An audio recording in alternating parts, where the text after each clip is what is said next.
आदरणीय मेरे प्रिय दोस्तों और भक्तों, भविष्य पुराण के अनुसार आज आपको स्त्रियों के शुभ और अशुभ लक्षणों के बारे में बताता हूँ। दोस्तों, यह एक सूक्ष्म वृत्तांत है जो लगभग 5-6 मिनट का होने वाला है, लेकिन इसमें जो सूचना है वो बहुत ही महत्वपूर्ण है। अतः आपसे गुजारिश है, आपसे विनती है कि बने रहिए इस वृत्तांत के अंत तक। आपको स्त्रियों के शुभ और अशुभ लक्षणों के बारे में पता लगेगा। तो दोस्तों, आइए बिना समय गवाए इस वृत्तांत को शुरू करते हैं। दोस्तों, ब्रह्मा जी कहते हैं कि कार्तिकेय, स्त्रियों के जो लक्षण मैंने पहले नारद जी को बतलाए थे, उन्हीं शुभ और अशुभ लक्षणों को आपको बताता हूँ। आप ध्यानपूर्वक सुने।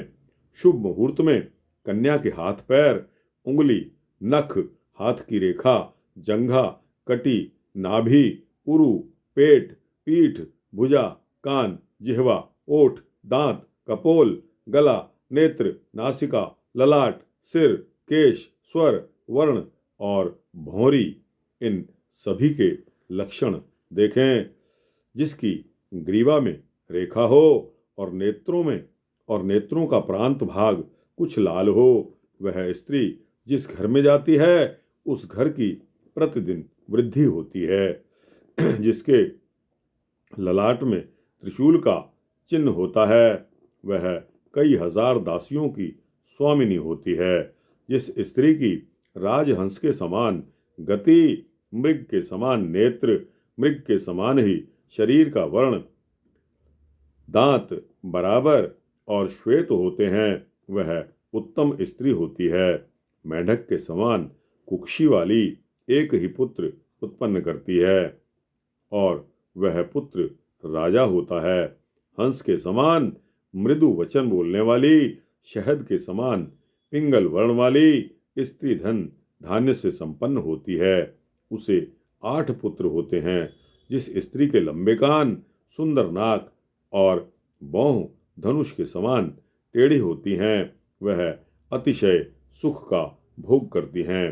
तन्वी, श्यामवर्णा, मधुर भाषिणी, शंख के समान अतिशय स्वच्छ दांतों वाली, स्त्रिग्ध अंगों से समन्वित स्त्री अतिशय ऐश्वर्य को प्राप्त करती है।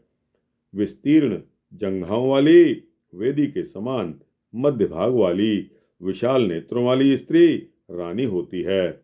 जिस स्त्री के वाम स्तन पर, हाथ में, कान में, ऊपर या गले पर तिल या मस्सा होता है, उस स्त्री को प्रथम पुत्र उत्पन्न होता है।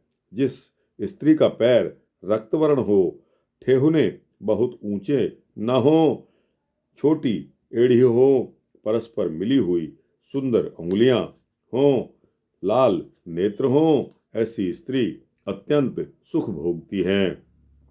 जिसके पैर बड़े बड़े हों और अंगों में रोम हों, छोटे और मोटे हाथ हों, वह दासी होती है।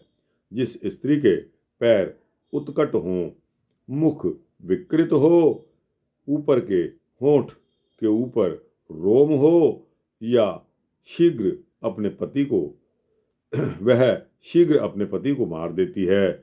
जो स्त्री पवित्र, पतिव्रता, देवता, गुरु और ब्राह्मणों की भक्त होती है, वह मानुषी कहलाती है। नित्य स्नान करने वाली, सुगंधित द्रव्य लगाने वाली, मधुर वचन बोलने वाली, थोड़ा खाने वाली, कम सोने वाली और सदा पवित्र रहने वाली स्त्री देवता होती है। गुप्त रूप से पाप करने वाली, अपने पाप को छिपाने वाली, अपने हृदय के अभिप्राय को किसी के आगे प्रकट ना करने वाली स्त्री मारजारी संज्ञक होती है। कभी हंसने वाली, कभी क्रीड़ा करने वाली, कभी क्रोध करने वाली, कभी प्रसन्न रहने वाली और पुरुषों के मध्य रहने वाली स्त्री गर्दभी श्रेणी की होती है। पति और बांधवों के द्वारा कहे गए हितकारी वचन को न मानने वाली, अपनी इच्छा के अनुसार विहार करने वाली स्त्री आसुरी कही जाती है। बहुत खाने वाली, बहुत कम बोलने वाली, खोटे वचन बोलने वाली, पति को मारने वाली स्त्री राक्षसी संज्ञक होती है। शौच, आचार और रूप से रहित, सदा मलिन रहने वाली, अतिशय भयंकर स्त्री पिशाची कहलाती है। अतिशय चंचल स्वभाव वाली, चपल नेत्रों वाली, इधर उधर देखने वाली, लोभी नारी वानरी संज्ञक होती है। चंद्रमुखी, मदमत्त हाथी के समान चलने वाली, रक्त वर्ण के नखों वाली, शुभ लक्षणों से युक्त हाथ पैर वाली स्त्री विद्याधरी श्रेणी की होती है। वीणा, मृदंग, वंशी आदि वाद्यों के शब्दों को सुनने तथा पुष्पों और विविध सुगंधित द्रव्यों में अभिरुचि रखने वाली स्त्री गांधर्वी श्रेणी की कही जाती है। सुमंत मुनि कहते हैं कि राजन, ब्रह्मा जी इस प्रकार स्त्री और पुरुषों के लक्षणों को स्वामी कार्तिकेय को बतलाकर अपने लोक को चले जाते हैं। दोस्तों, यह 28वां अध्याय आपके समक्ष भविष्य पुराण के अंतर्गत यह वृतांत मैंने आपको सुनाया। आपको कैसे लगा? अच्छा लगा हो तो इसको लाइक और शेयर करते हुए अपने दोस्तों, भक्तों, मित्रों, जिज्ञासुओं तक अवश्य पहुंचाना। दोस्तों, कमेंट सेक्शन में आपकी राय बहुत कम आ रही है, अपनी राय अवश्य देना।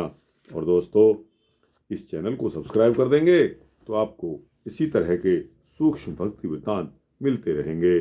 जय श्री सीतारामचंद्र भगवान की जय। जय श्री राधे कृष्णा।